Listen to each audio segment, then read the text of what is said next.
Bonsoir et bienvenue dans le Grand JT. Tout de suite, le sommaire. Ils sont près de 53% des parents à se dire en état d'épuisement. On va parler dans cette émission du burn-out parental, selon une dernière étude publiée par les apprentis d'Auteuil. Ce sera dans quelques minutes.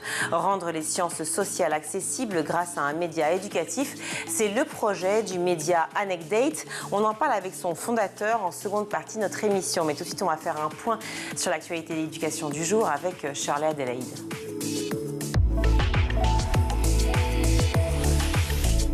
Shirley, bonsoir. Bonsoir Virginie, bonsoir à tous. On commence ce journal avec ces nombreuses interrogations autour du rapport d'inspection réalisé au sein du lycée Stanislas, établissement privé catholique à Paris.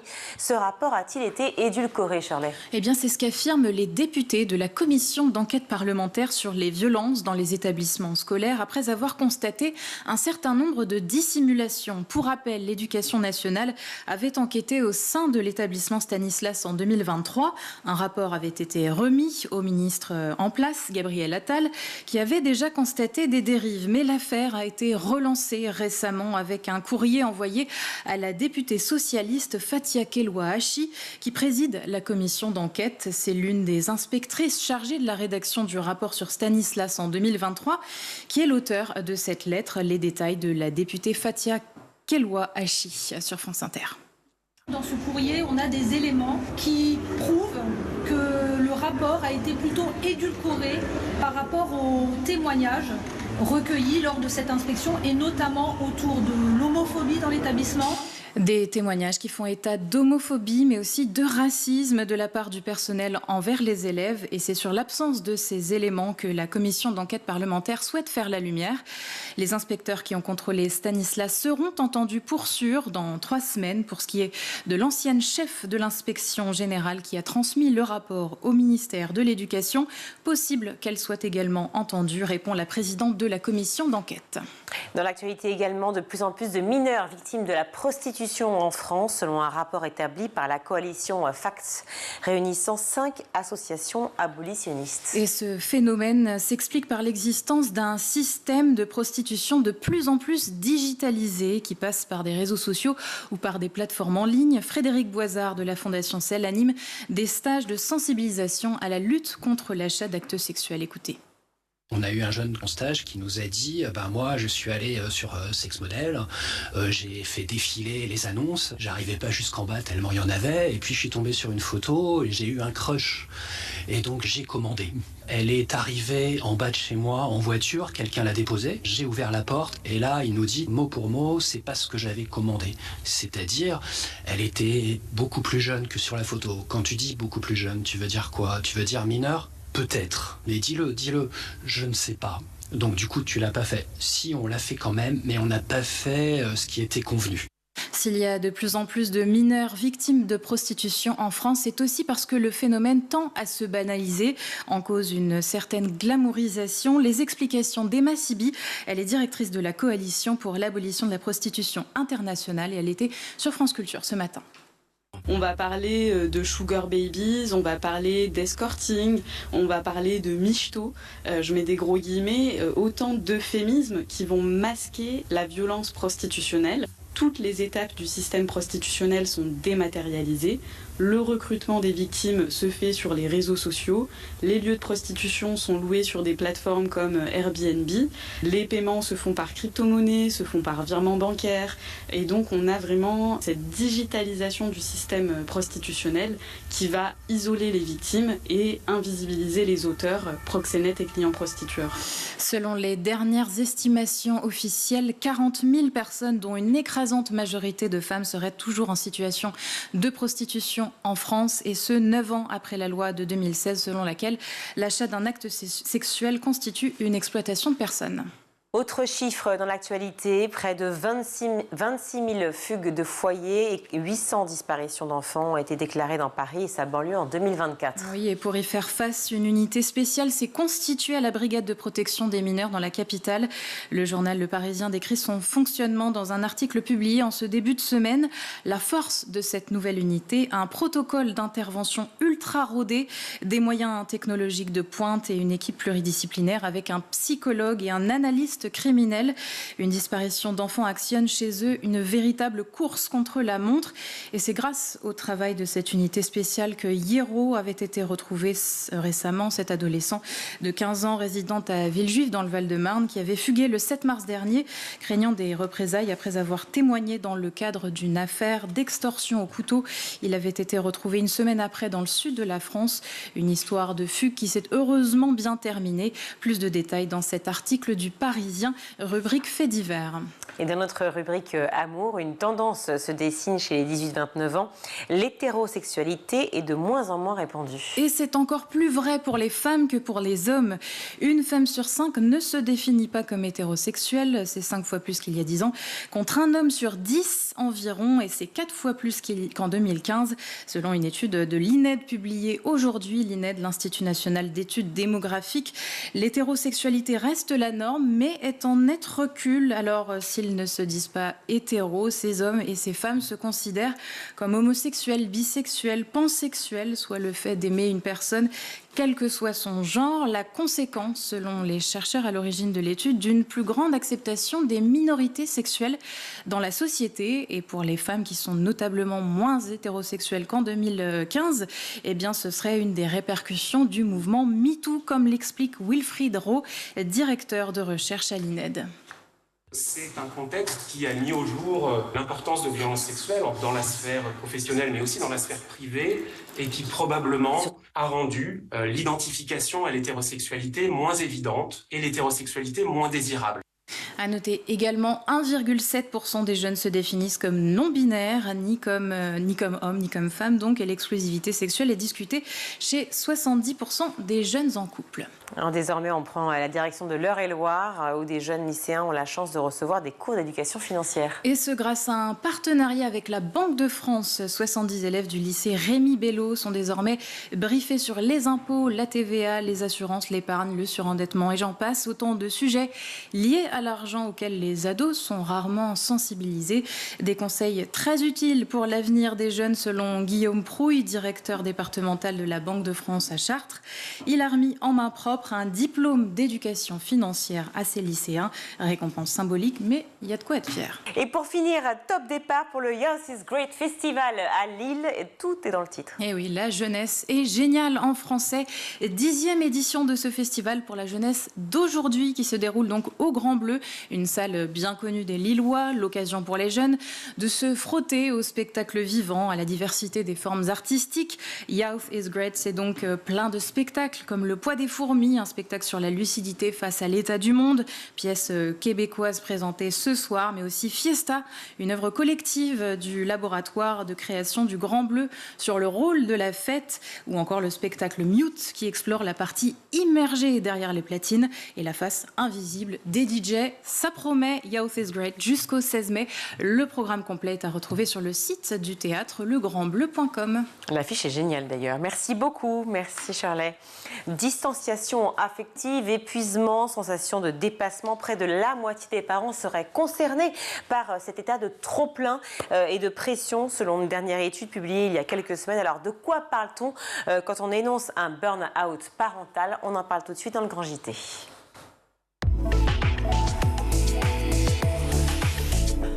Et oui, entre les couches, les cris, les allers-retours à l'école, la préparation des repas, les activités des enfants, le ménage, le travail, enfin bref, plus d'un parent sur deux se dit épuisé et on le comprend. C'est le résultat d'une étude Opinionway pour la Fondation Apprentis d'Auteuil. Et pour en parler, je suis ravie d'accueillir Aliette de Beru. Bonjour. Bonjour. Merci beaucoup d'être avec nous. Vous êtes chargée de plaidoyer et des relations institutionnelles à la Fondation Apprentis d'Auteuil. 53%, waouh, une personne sur deux. Plus de la moitié des parents sondés se disent épuisés, dépassés par leur parentalité. C'est un chiffre qui vous a surpris déjà ou pas? Alors c'est un chiffre qui est cohérent avec un certain nombre de réalités que nous observons à la Fondation Apprentis d'Auteuil sur le terrain. Donc nous accueillons chaque année 40 000 jeunes et 9 000 familles dans notre dispositif et nous avons développé une offre de soutien aux parents, en tout cas un certain nombre de dispositifs en ce sens. Et c'est vrai que ce qu'on constate, c'est que être parent est un exercice difficile, souvent épuisant, qui fragilise émotionnellement.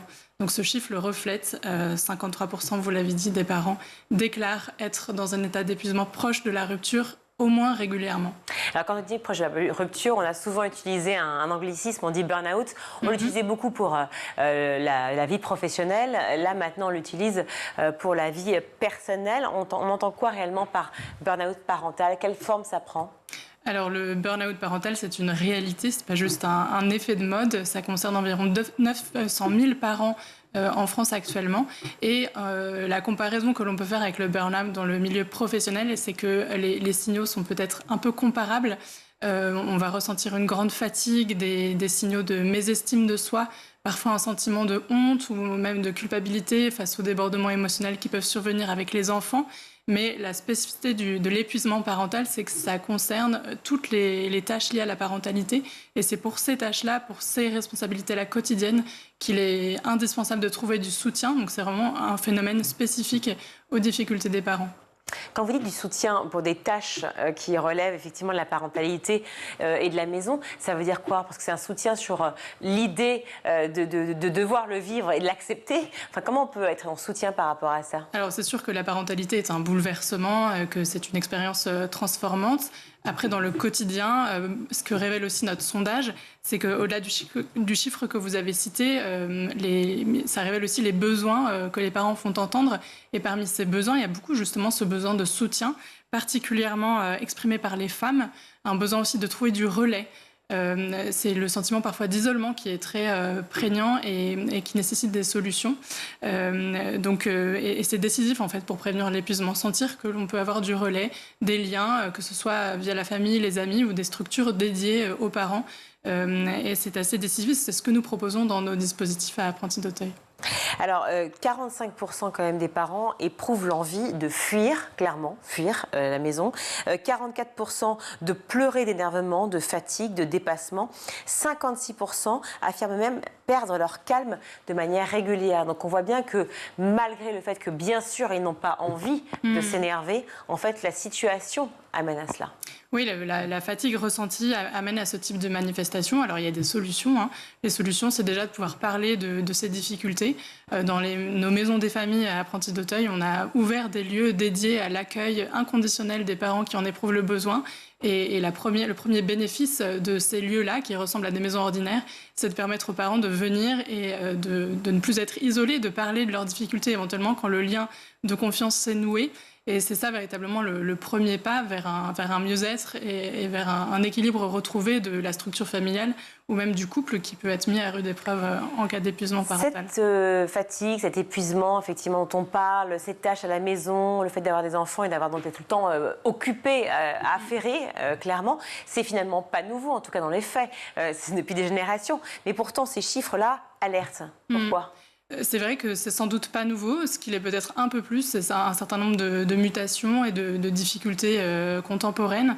Peut-être qu'on peut penser que les liens se sont un peu délités et que les moyens de trouver du soutien sont moins sûrs qu'avant, qu'on a davantage besoin de recourir à d'autres aides que celles de la famille. Sans doute, les parents sont-ils confrontés à de nouveaux défis. On pense aux difficultés de santé mentale qui affectent beaucoup les enfants et les jeunes en ce moment et qui font l'objet d'une attention médiatiques et qui, on l'espère, vont vraiment être pris en compte dans les politiques publiques. Mais donc voilà, il y a toutes ces mutations-là sociales qui se répercutent sur la famille et qui nous engagent à trouver de nouvelles formes d'y répondre.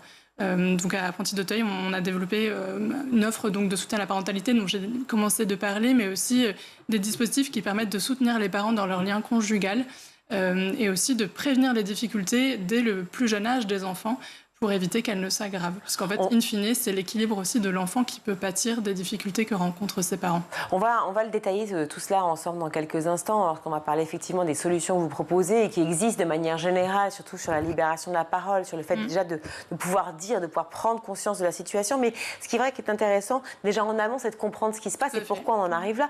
Est-ce que c'est aussi un épuisement qui va avec l'évolution de la société, en fait, avec tout ce que l'on vit aujourd'hui, qui quand même est assez éprouvant? Oui, il y a beaucoup d'instabilité dans notre société. Je pense que le rapport à l'avenir n'est pas très serein et que tout le monde en est plus ou moins victime à des degrés divers. Donc ce sentiment d'insécurité, les parents le vivent au premier chef, aussi dans leur lien avec leurs enfants.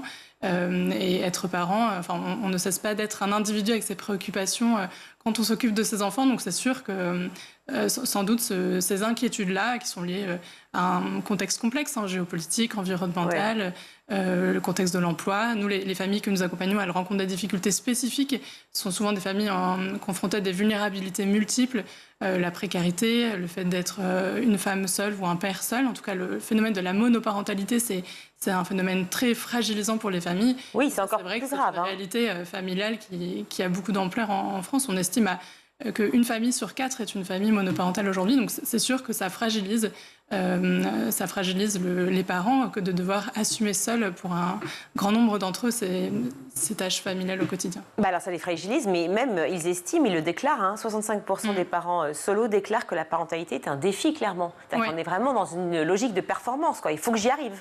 Oui, c'est peut-être une manière aussi positive d'exprimer la souffrance, une certaine forme de souffrance des parents qui sont seuls.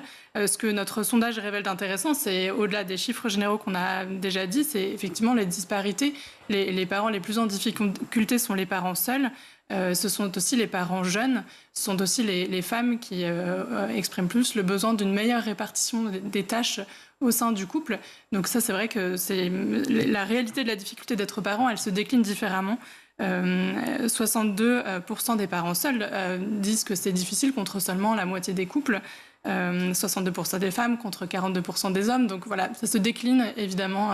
Oui, effectivement, les mères représentent 2 tiers. Donc, si on avait parlé de 900 000 au départ, donc ça veut dire 600 000 personnes en France, 600 000 parents en France solo qui clairement disent que, enfin pas solo d'ailleurs, 600 000 femmes qui disent clairement qu'elles se trouvent encore plus épuisées que leurs amis hommes ou maris.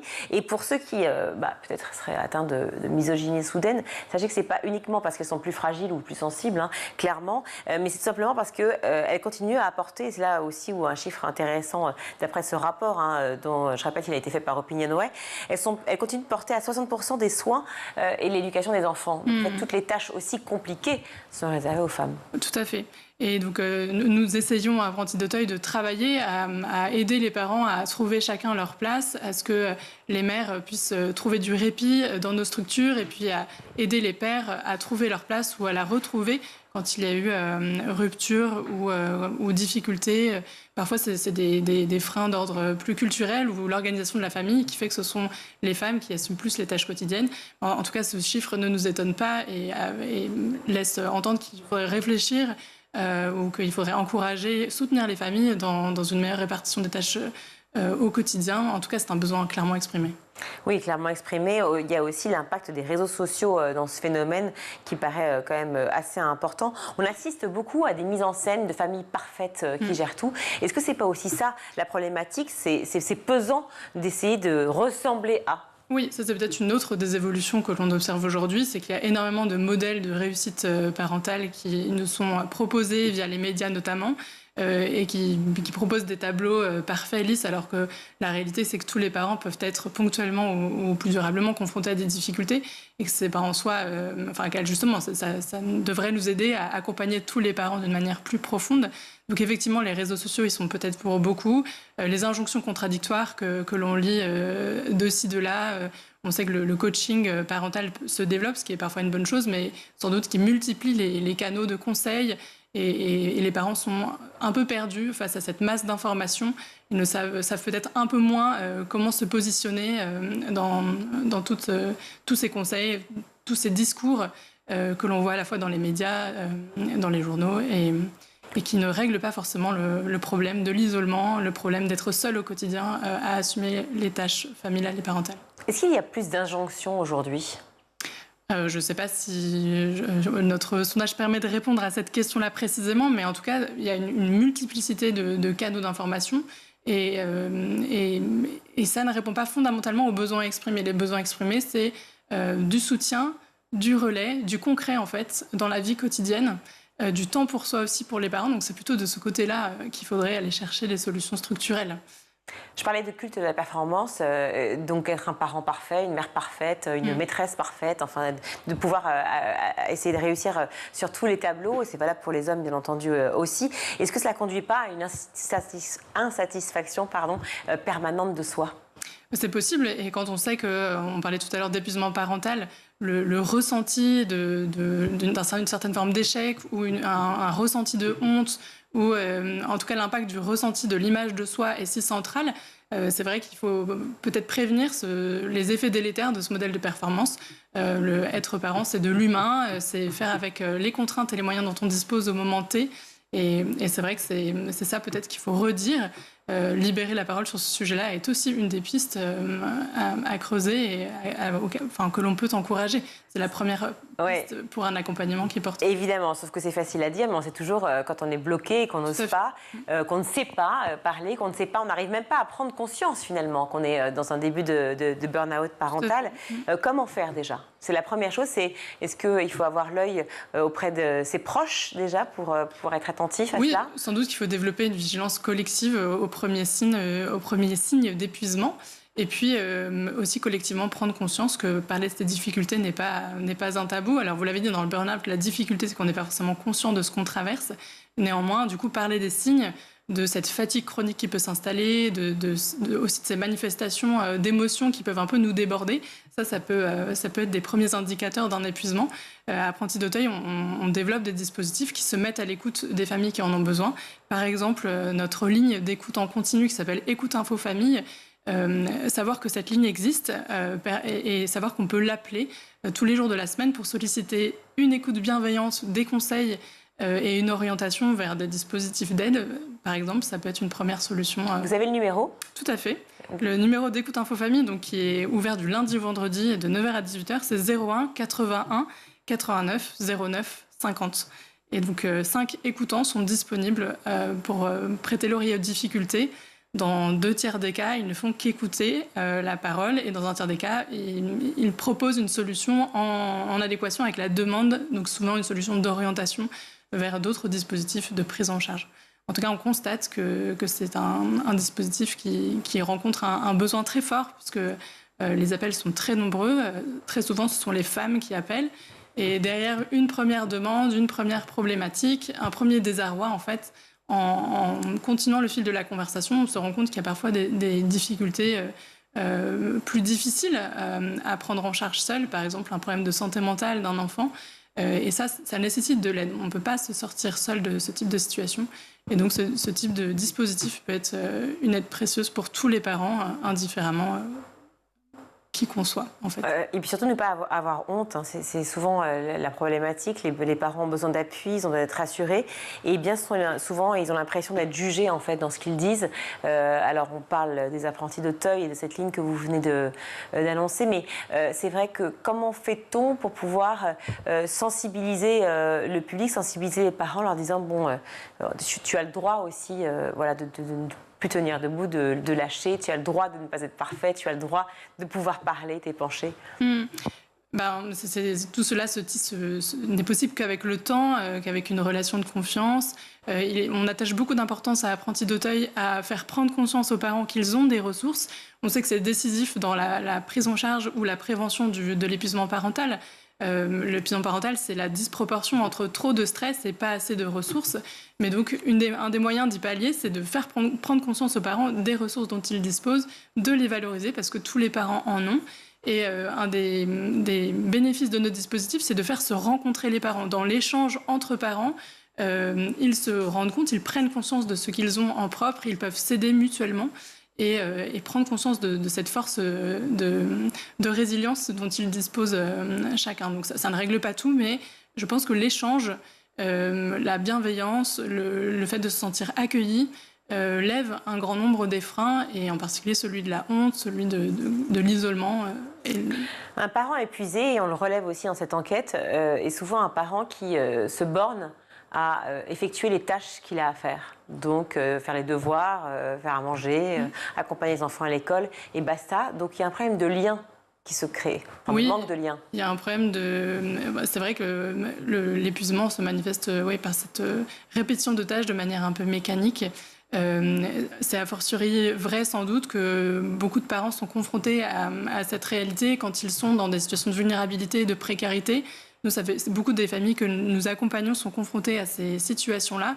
Et quand on est seul, quand on est en situation de précarité, l'urgence, c'est le quotidien dans sa matérialité, trouver un logement, trouver un emploi, avoir de quoi nourrir sa famille. Et c'est vrai que dans ces situations-là, qui sont des situations d'urgence ou qui ne permettent pas de vivre autrement qu'au jour le jour, c'est difficile d'investir autant qu'on le voudrait le lien avec son enfant ou de se reposer aussi dans cette parentalité qui est source de bonheur. Donc c'est vrai qu'il faut aussi mettre en évidence la situation de ces familles qui sont nombreuses et qui sont un peu au jour le jour contraintes par leur situation, par une espèce de course en avant à trouver des solutions. Et c'est pour ça que nous développons des dispositifs pour leur venir en aide.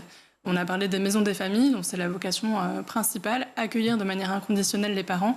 On a aussi développé des crèches qui permettent à un certain nombre de parents seuls ou de parents qui ont des contraintes professionnelles liées à une recherche d'emploi, par exemple, ou pour tout simplement conserver leur emploi, de déposer leur enfant sur des horaires un peu atypiques. Et ça permet un vrai répit, en tout cas une solution concrète d'aide pour remédier à un quotidien parfois compliqué. Et c'est vrai que c'est un vrai besoin de développer ce type de solution alternative qui non seulement répondent aux besoins de l'enfant, mais aussi aux besoins des familles. Un parent à bout, c'est aussi un parent qui peut devenir violent verbalement, physiquement. Cette ligne, effectivement, d'écoute, lorsque vous avez un parent qui peut être aussi, avoue être violent, comment faites-vous? Intervenez-vous? Comment ça se passe? Les écoutants sont des professionnels formés à l'accueil de la parole. Et ensuite, ils ont un rôle évidemment d'orientation. Et si jamais, je ne sais pas si cela arrive, mais il y a l'aveu de violences graves, ils sont dans la capacité de faire des informations préoccupantes. Et donc, le relais se fasse selon ce que la loi et les réglementations imposent. Donc ça, c'est tout à fait clair. Maintenant, on l'a dit, le sondage montre que 44% des parents disent pleurer de fatigue très régulièrement. Vous l'avez dit tout à l'heure, 45% ont envie de fuir régulièrement. Donc on voit que ces manifestations émotionnelles, qui ne sont pas forcément suivies de conséquences très graves, elles sont fréquentes et elles disent avant tout le mal-être. Un parent qui fuit, ça peut être une conséquence très grave quand même. Tout à fait. Je parle de violence parce qu'effectivement, vous avez parlé juste avant de santé mentale aussi des enfants. Et les jeunes, on sait, pareil, ne sont pas tous très en forme. Les chiffres sont assez graves. On parle de dépression pour beaucoup d'entre eux. C'est plus de 50% des jeunes. Je crois que le chiffre est de 64% il y a encore quelques mois, des jeunes qui se disent en dépression, ce qui est extrêmement fort. C'est les jeunes, c'est le vaste, ça va jusqu'à 25 ans, mais enfin, ça reste quand même un chiffre extrêmement fort. Donc, quand on a une situation comme ça, où les parents eux-mêmes ne tiennent plus le choc, et ils sont face à des enfants aussi qui sont un peu perdus, esseulés ou angoissés, beaucoup d'angoisses qui sont repérées. Comment vous pouvez justement œuvrer là-dessus et aider ces familles? Alors, le sujet de la santé mentale est évidemment une de nos préoccupations. Nous formons nos professionnels à repérer, accueillir les émotions, aider les jeunes à les décoder. Dans nos établissements scolaires, nous faisons en sorte d'accompagner les jeunes dans la connaissance d'eux-mêmes, de favoriser leur épanouissement à l'école, qui est un lieu dans lequel peut s'exprimer la souffrance des jeunes, un lieu dans lequel ils sont une grande partie de leur vie en tout cas.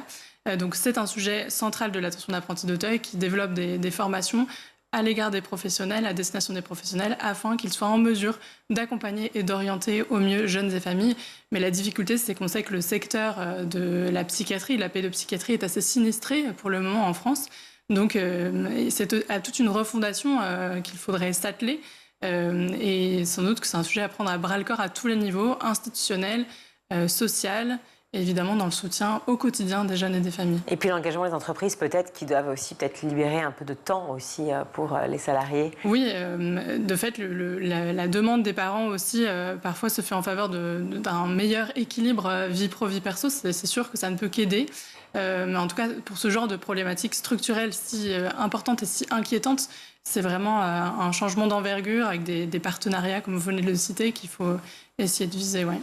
Aliette de Berru, merci beaucoup d'être venue sur le plateau du Grand JT. Je rappelle que vous êtes chargée de plaidoyer et des relations institutionnelles à la Fondation Apprentis d'Auteuil. Merci beaucoup. Merci beaucoup à vous. On va marquer une courte pause dans le Grand JT. On se retrouve.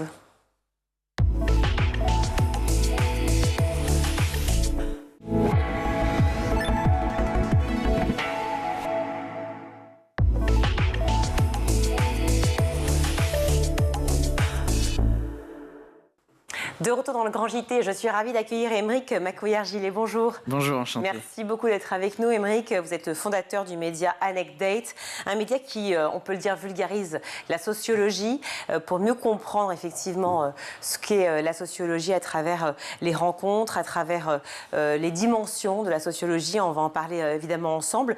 3 projets pour Anecdate. On va commencer peut-être par le premier. On parle de vulgarisation, ça veut dire quoi pour la sociologie, pour ceux qui nous entourent et ceux qui nous regardent, c'est quelque chose dont on a l'impression que c'est trop loin de... Oui, c'est ça. On a souvent l'impression... Bon, déjà, c'est une science sociale pour situer aux gens à ceux dont ça ne parlerait pas. Et on a parfois l'impression que c'est quelque chose de très élitiste. Et nous, ce qu'on essaye de dire avec Anecdate, c'est que de manière inconsciente, on fait tous de la sociologie tous les jours. Oui. C'est-à-dire qu'on va interpréter certaines choses qu'on voit, on va ranger des gens dans des cases, etc. On va avoir des biais. Et l'idée pour nous de vulgariser la sociologie, finalement, c'est de vulgariser les bonnes lunettes pour qu'on puisse regarder certaines problématiques qui existent dans la société avec ce recul-là, afin qu'on puisse tous mieux se rencontrer. Mieux se rencontrer, justement, peut-être vivre mieux ensemble, c'est essentiel. C'est enseigné beaucoup la philosophie en terminale, peut-être moins la sociologie, et pour autant on en fait effectivement, vous le dites vous-même, tout le temps, à travers presque toutes les matières d'ailleurs. Un des sociologues les plus connus, c'est peut-être Bourdieu, on peut dire. Exactement. Pour autant, on ne connaît pas forcément ses idées. Est-ce qu'on pourrait peut-être formuler quelque chose qui soit extrêmement, comment dire, qui illustre au mieux ce qu'est la sociologie, mais de manière pratique pour tous ceux qui nous regardent? Oui, je pense qu'on peut essayer d'illustrer 2 notions qui viennent surtout en tête tout de suite, qu'on nomme pas, puisque du coup la sociologie n'est pas connue, mais pourtant qui nous arrive tous les jours. La première notion, c'est Bourdieu, il parle beaucoup d'habitus. L'habitus, grosso modo, c'est des habitudes, des réflexes qu'on a pris, qui sont ancrés en nous de manière invisible et qui fait qu'elles nous caractérisent. Par exemple, moi, je viens d'un environnement très populaire, donc mon habitus, quand je vais aller faire les courses, ça va être peut-être plus aller à Lidl, ma manière de dire bonjour, je vais avoir une manière de dire bonjour à certaines personnes. Tout ça, c'est ancré en nous de manière invisible, mais ça nous catégorise et ça forme la société. Et après, l'autre notion que j'aime bien mettre en avant, c'est aussi ce que Bourdieu a appelé la violence symbolique. La violence symbolique, qu'est-ce que c'est? Ce sont des violences qui sont normalisées dans la société, et donc du coup on ne va plus considérer ça comme des violences. Lesquelles? Alors évidemment on pense aux violences faites aux femmes, à la misogynie ambiante. Mais exactement. Voilà, peut-être d'autres qui sont peut-être un peu plus sournoises. Ça en fait partie, et il y en a une autre plus sournoise dont on parle beaucoup dans Anecdate, c'est toutes les problématiques liées aux enjeux de classe sociale, qui est de dire par moment, comme on dit, il y a une culture hégémonique bourgeoise. C'est pas un gros mot de le dire, ça veut dire que la culture hégémonique, par exemple quand on parle de culture générale... Qu'est-ce qui veut dire hégémonique peut-être? Oui, hégémonique, c'est ce qui domine, ce qui est beaucoup plus présent dans la société. Et typiquement, la culture générale, en fait, qu'est-ce qu'on estime comme culture générale? Et on se rend vite compte que dans la culture générale, c'est souvent Les Misérables, Victor Hugo, je donne plein d'exemples comme ça. Et donc, on va peut-être pas forcément considérer comme culture quelqu'un qui connaît par cœur la discographie d'un rappeur. Pourtant, c'est de la culture. Donc, ça s'inscrit dans ces jeux-là. Et du coup, la personne qui va être disqualifiée parce qu'elle n'a pas la culture générale et la culture dite hégémonique, qui est vendue de manière... à un plus grand nombre, et elle va recevoir une violence symbolique, et parfois quand elle va vouloir l'exprimer, on va pas l'écouter, parce qu'on va lui dire non mais ça c'est pas vraiment de la violence, c'est juste une différence, alors qu'en fait c'est de la violence, et la sociologie elle vient mettre en lumière ces violences symboliques qui sont trop silenciées. Est-ce qu'on pourrait imaginer que la bourgeoisie aurait imposé une certaine culture justement qui était une forme de culture propre à cette classe-là et pas à d'autres? Alors la question, je pense, ça mériterait beaucoup de temps de réponse, et il y a plein d'auteurs qui sont penchés dessus. Non, en tout cas, ce qu'il faut retenir, c'est que nous, en tant qu'êtres humains, on est des êtres sociaux, donc on est des êtres poreux, la société nous infiltre, on la façonne à mesure qu'elle nous façonne. Donc c'est pas une question de groupe qui vient imposer volontairement des choses. Et c'est tout là l'enjeu de la sociologie. C'est qu'il y a des choses qui se passent malgré nous, auxquelles on fait pas attention, puisque du coup elles prennent la place de manière très naturelle, de manière hégémonique. Et le but, c'est d'y prêter attention et d'essayer de faire mieux pour que notamment les personnes privilégiées se penchent sur leurs privilèges et essayent de faire, comme on l'a dit, un environnement accessible à tous. Vous avez cité au début tout ce qui est violence faite aux femmes. Il n'y a qu'à le voir, souvent quand on parle de patriarcat aux hommes, de misogynie, ils vont dire non, mais moi c'est pas ma réalité, je suis pas dans celle-ci. Pour autant, on vit dans le même pays, dans les mêmes salles de café, etc. Ça se passe au même moment. Donc c'est bien qu'il y a un problème quelque part quand on le voit pas. Vous pensez qu'ils n'en ont pas conscience ou qu'ils font fi de cela? Je pense qu'il y a 2 camps. Il y a des gens... vous savez, en sociologie, il y a une notion qui s'appelle la fragilité. C'est pas un gros mot, c'est vraiment étudié. C'est quand on se braque, quand on met en avant un privilège. Donc je pense qu'il y en a qui font preuve de privilège. Il n'y a qu'à le voir. Malheureusement, l'état de la société qui prône des idées qui sont masculinistes et qui vont à l'encontre de toute idée progressive. Et après, je pense qu'il y a d'autres personnes qui n'en ont pas conscience. Ça ne veut pas dire qu'elles sont excusables ni blâmables. Ça veut dire que, par contre, quand on a un privilège et qu'on te le fait remarquer, il faut que tu tentes de faire mieux. C'est comme ça qu'on fait société et qu'on fait collectif et qu'on a un vivre ensemble qui se passe mieux. Ce vivre ensemble qu'on recherche tous. Est-ce qu'on y accède? On ne sait pas, mais enfin peut-être. En tout cas, vous avez créé Anecdate aussi pour ça. Il y a 3 dimensions au sein de ce média. Déjà comprendre effectivement ce qu'est la sociologie, peut-être y accéder. Pourquoi pas s'en emparer? On peut dire s'emparer de la sociologie, en tout cas s'emparer des dogmes, des préceptes? Oui, je pense. En tout cas, l'un des buts avec Anecdate, où on l'a créé, c'est que moi j'essaye de porter un plaidoyer parce que j'aimerais qu'à terme la sociologie soit enseignée beaucoup plus tôt pour que les gens puissent en emparer beaucoup plus tôt. Moi, dans mon cas, j'ai fait un transfuge de classe. C'est quelque chose que je vivais très mal parce qu'il y a des choses que je comprenais pas. Un transfuge de classe, du coup, je viens d'un environnement prolétaire. Aujourd'hui, j'ai acquis plus de capital social, culturel, économique. Et la sociologie m'a beaucoup aidé. Donc moi, je me suis emparé de la sociologie. J'en ai eu dans mon cursus, mais c'était pas mes études principales. Je m'en suis emparé petit à petit. Donc oui, je pense. Et parce que finalement, en fait, et il y a un des sociologues dont je m'inspire le plus qui s'appelle Paulo Freire, qui prône une pédagogie libératrice. Et ce qu'il répète tout le temps, c'est que les gens, ils ont les choses en eux. Parce que quand on connaît des oppressions, quand on connaît des choses, on a les réponses et les solutions en nous. Donc, ou en tout cas la sensibilité pour y répondre et pour comprendre. Exactement. Donc il faut juste permettre aux gens, oui, qui s'emparent des choses sans tomber dans un paternalisme non plus. Mais oui, je pense qu'on peut tous avoir accès à ça. Alors justement, vous mettez à disposition des vidéos. Je crois que c'est sur Insta, mais aussi sur un compte... En plus TikTok, non? Oui, alors c'est sur Instagram, mais principalement Anecdate, c'était d'abord un podcast. Donc on a plus de 90 épisodes, plus de 3 saisons où on fait vraiment focus, on invite des sociologues ou alors on invite peu importe plein de personnes où on prend toujours l'angle sociologique pour analyser des choses. Et en plus, on a des petits formats plus d'edutainment, parce que je pense que ça compte aussi, d'apprendre en s'amusant sur Instagram, où là j'incarne certains formats par moment. On va en regarder un justement. Je vais écrire un article sur le date selon les différentes classes sociales. Et à un moment donné, j'ai un match. Trouve un prénom de bourgeois. Clotilde. J'ai un match avec Clotilde. Et Clotilde me dit à un moment, on passe en audio et vas-y, je commence à débiter sur ma vie et tout. Et là, elle me dit un truc, Clotilde. Elle me dit, ah mais c'est marrant, parce que ce que tu dis, c'est intelligent. Mais c'est vrai que quand tu parles, t'es pas de Paris, t'es un outsider. Un outsider, c'est comme ça. Elle a dit le mot outsider, frère. Et Bourdieu, il aurait dit quoi de ça? Bourdieu, je pense qu'une fois de plus, il aurait parlé, tu vois, d'habitude, de violence symbolique et tout. Mais ce qui est intéressant, c'est que Christophe Guilly, il disait qu'il a constaté que tout ce qui s'inscrit pas encore dans ce qu'on appelle les grandes villes, les grands centres, et notamment Paris, et ce qui vient de la France périphérique, eh ben, t'es encore exclu ou au minimum marginalisé, que ce soit économiquement bien évidemment, mais en plus symboliquement.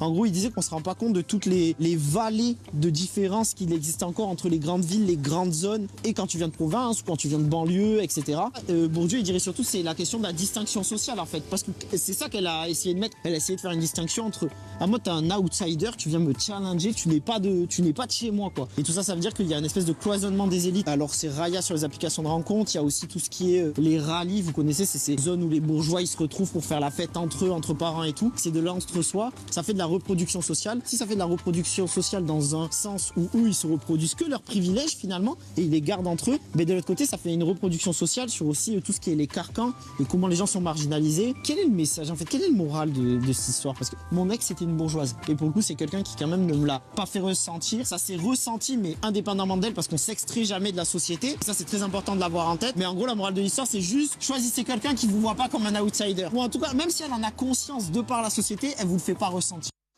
Le côté outsider, c'est vrai, vous parlez des rallyes, vous parlez effectivement de cette bourgeoisie ambiante de Raya, qui est une application de rencontre, mais il faut être coopté, hein, donc il faut être soi-disant quelqu'un pour pouvoir en faire partie. J'ai l'impression de trop la connaître, mais je n'y suis pas. Et donc, en fait, vous parlez effectivement de cloisonnement de l'entre-soi, mais est-ce qu'il n'y a pas aussi un entre-soi dans d'autres classes qu'on ne cite pas, qui sont peut-être plus populaires, où finalement, d'autres choses existent, les mêmes codes, mais c'est aussi l'entre-soi? Si, clairement. Si, il y en a un. Mais je pense qu'on est là pour expliquer, et je ne parlerai pas à la place des sociologues, mais je pense que les travaux de sociologie le montrent, que tout a une raison. Et finalement, c'est pas la même chose que de se cloisonner quand on subit un système et quand il y a un système qui nous écrase et que donc du coup on se retrouve entre nous pour essayer de faire corps, de faire collectif et ne pas subir ce qu'on évoquait en premier lieu, les violences symboliques. Mais bien évidemment qu'il y a des cloisonnements partout. Mais je pense qu'on est dans un pays où on prône le vivre ensemble. Donc, du coup, le but, c'est peut-être de faire sauter ce cloisonnement et d'essayer de faire plus collectif. Et d'autant plus quand on est à l'école, où on a besoin justement de se sentir accepté par les autres. En tout cas, de faire corps tous ensemble dans cette école, dans ces classes, etc. ensemble, cette jeunesse. Vous auriez aimé avoir Anecdate avec vous, plus jeune, pour socialiser, pour comprendre davantage ? Alors, Anecdate ou un autre projet, parce que le but, c'est pas centré sur moi, mais j'aurais aimé avoir de la sociologie beaucoup plus tôt, comme je l'ai dit, oui. Parce que je pense que ça m'aurait prévenu de beaucoup de choses, ça m'aurait permis de mieux comprendre l'autre. En fait, je pense que ça m'aurait permis, vous voyez, à certaines rencontres formidables que j'ai fait grâce à mon transfuge, peut-être qu'elles auraient pu avoir elles auraient pu avoir lieu plus tôt, s'il y avait eu moins de cloisonnement, justement. Moins de cloisonnement. Alors, vous le proposez aussi pour les entreprises qui ont besoin justement de décloisonner. Vous produisez du contenu aussi pour, d'autres boîtes. L'idée est de faire rentrer la sociologie un peu partout. On aurait pensé à la philosophie parce que c'est la première matière qui nous vient à l'esprit. On se dit pourquoi attendre la terminale ? Quelle hérésie ou la première ? On a envie de le faire plus tôt, la sociologie aussi. Ça fait partie de toutes ces matières, de toutes ces... c'est pas une matière, la sociologie, de thématiques, de grands thèmes, qui permettent de pouvoir faire évoluer de l'esprit. Oui, je pense que ce qu'il y a de bien avec la sociologie, là où la philosophie, ça va être quand même des postulats qui sont basés et les gens vont tirer leurs pensées, donc il y a un avis très personnel. La sociologie, ce qu'il faut rappeler, c'est que c'est une science, au sens où il y a des études empiriques, c'est prouvé, c'est étudié, c'est reconnu aussi. On parlait d'éducation, c'est reconnu par notre éducation nationale, c'est pour ça qu'il y a des études. Des doctorants, des chercheurs qui sont financés par l'État pour ça. Oui, c'est un superbe outil, la sociologie. Et comme vous le disiez, en effet, je le fais auprès les deux autres branches d'Anecdate. C'est une branche studio. Donc, nous, on a beaucoup travaillé avec des collectivités locales. Je pense notamment récemment avec la ville de Massy sur les questions de masculinité, où on travaille avec différentes marques, Netflix, Bumble, Bolt, Addiction France, où on crée des contenus, on crée des podcasts à impact social sur ces questions-là. Alors parfois c'est sur une problématique sociale directement visée et une autre fois c'est pour proposer nos services aux marques, aux collectivités, comme je l'ai dit, avec un angle un peu plus sociologique sur ce qu'ils font. Et la dernière branche d'Anecdate, c'est un cabinet de conseil où là on va donner des conférences et des ateliers dans les entreprises pour justement essayer de faire un décloisonnement au sein même de l'entreprise. Espérons le décloisonnement. Merci beaucoup Aymeric Macquillard-Gillet d'être venu sur le plateau du Grand JT pour nous parler de votre média Anecdate, ANECDAT. Merci beaucoup. On va tout de suite retrouver le meilleur de School TV avec le Zap. En quelques mots, c'est notamment Efficience Digitale, une application spécifiquement destinée à la laïcité et aux valeurs de la République que vous souhaitez transmettre parce qu'aujourd'hui, en fait, vous avez fait le constat que c'était nécessaire. Racontez-nous. Alors, en quelques mots, Efficience Digitale est une agence de communication digitale qui travaille classiquement pour un certain nombre de clients, dont notamment en fait, la Mutuelle Générale de l'Éducation Nationale, la MGEN. Au moment de l'assassinat de Samuel Paty, la MGEN est en contact très régulier, bien entendu, avec toute la communauté éducative, et ils ont réalisé, alors que eux, en tant que mutuelle, sont vraiment des défenseurs des valeurs de la laïcité à la base, que la connaissance des enseignants sur le sujet était très floue. En fait, en réalité, ils ne savaient plus exactement de quoi il s'agissait, de quoi on parlait. Et puis, ils avaient une très forte appréhension à aborder le sujet, je dirais, là où il était le plus important de l'aborder. C'est-à-dire, plus les conditions, finalement, scolaires étaient difficiles, avec des élèves marginalisés, avec de la radicalisation religieuse, avec toutes ces choses-là, c'est dans ces endroits qu'il aurait fallu pouvoir aborder le sujet. Et les enseignants étaient démunis, d'une part, par la crainte de l'environnement, la crainte d'aborder le sujet, et d'autre part par le manque de ressources. À ce moment-là, on expliquait à MGEN que ce serait une bonne idée de leur proposer quelque chose, mais sans vouloir jouer le rôle de formateur ou prendre leur place, en disant comment on peut les aider. Et on s'est rendu compte qu'ils ne savaient pas du tout comment aborder le sujet de façon dépassionnée. Ils disaient, mais dès qu'on aborde, ça va se crisper, polémique, etc. Il y avait une crainte, c'est-à-dire, de leur part. Il y avait également. une vraie crainte de leur part. Encore une fois. Compréhensible, tout à fait, par rapport à ce qui s'est passé. Absolument. Et puis par rapport à ce qui s'est passé, tout simplement. Enfin, d'autant plus à ce moment-là. Donc il y avait une sorte de traumatisme. Surtout, n'en parlons pas. Ouais. Et moins on en parle, mieux on se porte. Je crois qu'il y a un pari qui était très important. Et ça coûtait aussi, c'était un vrai choix politique, parce que ça coûtait de l'argent. On va parler de la restauration scolaire, on en a parlé effectivement aussi avec le demi-tarif. Mais il y a aussi le dédoublement des classes, ça, on sait que c'est un budget. Oui. On sait que ça marche, on sait que c'est un budget aussi. Voilà, c'est un budget et c'est aussi, je vous disais en introduction, qu'on est sur des petites écoles, donc des petits espaces, et qu'il a fallu, pour la première vague, je dirais, de dédoublement qui avait été annoncée par le gouvernement, ça s'activait assez vite. Et donc, en fait, on a recréé des nouveaux espaces. Donc là, on a dédoublé l'ensemble des grandes sections CP, on fait des CP CE1. Donc voilà, donc on fait avec l'existant. Vous êtes devenu des pros de la logistique, vous. Hein, voilà, c'est très logistique, mais en tout cas, on répond à la commande parce qu'on est convaincu aussi que avoir des effectifs à 12-15, ça amène à la réussite de l'enfant, ça permet des parcours individualisés. Donc on est convaincu de ça. Donc on y met les moyens. Vous avez quasiment tout fait d'un coup? Alors, non. Enfin, là, il y a eu une première vague, voilà, une première vague assez conséquente. Et là, on est en train de finaliser la dernière vague, parce que ça met aussi en jeu les services techniques. Voilà. Il y en a qui le font en 10 fois. Donc... Voilà, mais on a fait ce choix-là parce que ça répondait à un besoin du territoire, un souci d'égalité. Et donc, voilà, là, on a quasiment terminé.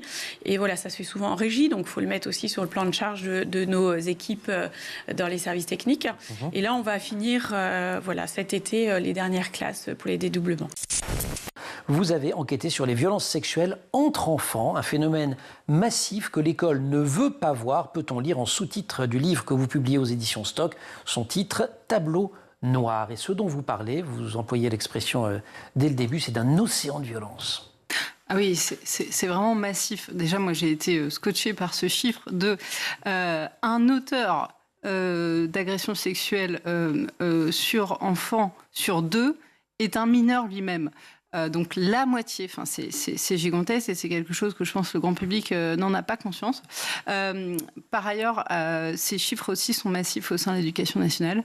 Il y a des enquêtes qui ont été publiées et pour lesquelles il y a eu en fait quasiment aucun article de presse n'a relevé le fait que si on extrapole les chiffres, près de 800 000 élèves déclarent des agressions sexuelles, c'est-à-dire baisers forcés, attouchements sans consentement et violences sexuelles. De près de 800 000, rien que dans l'école publique. Donc on imagine que si on inclut l'école privée, c'est beaucoup plus large. Et c'est un phénomène en plus qui est en augmentation, enfin en tout cas les violences sexuelles sur mineurs par des mineurs eux-mêmes, ça a explosé en 20 ans, près de 300% d'augmentation. Vous proposez des explications de ça. On peut aussi citer un chiffre européen que j'ai découvert en vous lisant. En Europe, 14% de filles et 6% de garçons sont concernés par ces violences. Je parle du côté des victimes, du côté des auteurs, on le verra, c'est 95% de garçons. Le théâtre de ces violences, plutôt le milieu familial quand on est petit, jusqu'à l'âge de 10 ans, et puis après, ça bascule vers l'école et vers le monde extérieur, c'est ça ? C'est exactement ça. C'est les violences sexuelles sur mineurs en général. C'est d'abord dans la famille. L'inceste, c'est vraiment ce qui est le plus massif. Ensuite, effectivement, il y a tous les lieux où sont les enfants. Donc l'école, les clubs de sport, centres aérés, etc. Et s'agissant des violences sexuelles entre mineurs, l'école est vraiment le deuxième lieu. Ça arrive vraiment en deuxième, d'après un rapport de l'inspection générale. Il faut pouvoir donner donc en fait aux enseignants, c'est ça l'origine du sujet, il faut pouvoir donner aux enseignants quelque chose qui leur permette de se réacclimater avec, 1, je peux aborder ce sujet, 2, l'application, c'était comme un compagnon c'est un flux Instagram, c'est à ça que ça ressemble, privé, fermé, va me donner tout un tas d'idées auxquelles je n'aurais pas pensé. Je tombe sur une citation de Nelson Mandela. Je dis, tiens, en fait, il y a quelqu'un qui a écrit un livre sur le Beethoven et la fraternité. Je ne savais pas que l'engagement de Beethoven sur la fraternité était aussi prégnant. Et puis, pour leur faciliter le travail, parce que le problème de l'enseignant aujourd'hui, c'est qu'il subit une charge mentale colossale. Donc, pour lui permettre d'utiliser l'application avec ses élèves aussi facilement que possible, on lui propose, en fait, généré par de l'IA aujourd'hui, ça fonctionne bien, un certain nombre d'activités pour la classe. Donc c'est 11 000 activités, je crois. Oui, il y a 11 000 activités puisqu'elles sont classées par niveau. C'est ça. Adaptées selon le niveau. Et donc il y a des jeux de rôle, il y a un débat pour la classe, il y a 1 minute pour convaincre et il y a ouvrir le dialogue. Donc 4 types d'activités classées du CP au lycée, donc en niveau de difficulté. Ouais. Avec une IA qu'on a en fait entraînée sur la base de nos informations historiques, etc. Et sur la base d'un opérateur français, Mistral. Absolument, tout à fait. Cocorico. Voilà, Cocorico. Mistral marche bien. Aujourd'hui, tous les opérateurs, à peu près, c'est la course en avant. Ça va très, très vite. Vous alliez parler de l'IA et des images générées par IA. Ce qu'on voit, nous, aujourd'hui, c'est que je crois que ça change tous les jours. Et que la façon dont l'IA est mobilisable avec pertinence n'arrête pas d'évoluer. Il y a aussi pas mal d'études qui parlent de l'importance du lien intergénérationnel, ou parfois comment retisser ce lien. Vous souhaitez capitaliser justement sur cette valeur et comment ça peut se traduire justement? Alors ça s'est traduit... vraiment fortuitement dans cette rénovation urbaine sur le quartier Argentine. En fait, on a 3 écoles. Et donc, la destruction de la restauration scolaire allait être pour cette année. Donc, il fallait parler de logistique, on y retourne, mais comment, en fait, amener ces enfants à la restauration scolaire sur d'autres sites. Et donc, proche d'une des écoles, il y a une maison de retraite. Et on s'est dit, tiens, ça peut être une opportunité de lancer, sur le temps de la restauration scolaire, ce projet intergénérationnel. Et puis, en fait... on n'était pas surpris. L'accueil a été à la hauteur de nos espérances, des deux côtés. Des deux côtés. D'accord. C'est-à-dire, donc c'est 11h30, les personnes âgées attendent les enfants, et puis les enfants ne veulent plus repartir, parce que c'est quand même super sympa. Et donc là, on commence la rénovation là, des bâtiments, et donc là, tout de suite, ils nous ont dit, mais quand ils vont partir... ils vont nous abandonner. Voilà. Donc, on a vraiment réfléchi à ça. Et donc là, on a fait un autre projet la semaine dernière qui s'appelle le prix littéraire Chronos. Donc, on en revient à la lecture, qui est national, un prix national, et qui était la lecture de 8 ouvrages. Et à la fin, vous devez sélectionner celui que vous préférez. Et donc là, on a fait avec des personnes de la maison de retraite et avec les enfants, et on a élu l'ouvrage la semaine dernière. Et puis, on s'est dit, voilà, mais tout ça, ça va s'arrêter en 2027. Et on a mis en place, à la sortie du Covid, Monsieur le maire a souhaité mettre en place une commission du futur, voilà. Et dedans, ils nous ont, cette équipe qui était en place, proposé un livret pédagogique qui s'appelle Nous emmener vers le voyage de Beauvais en 2040. Et là, c'est vraiment ce lien, il va se faire dans ce livret qui est très ludique. Ce qui se passait avant, voilà, c'est votre maison, pour une personne de 70 ans, 80 ans, elle était comment? Qu'est-ce que vous mangez? Voilà. Qu'est-ce qu'on mange aujourd'hui et comment je vois le futur? Et donc ce livret, ils vont le remplir ensemble à travers nos accueils de loisirs, voilà, tout au long de l'année prochaine, pour garder ce lien-là qui vraiment a été une force, voilà, des deux côtés.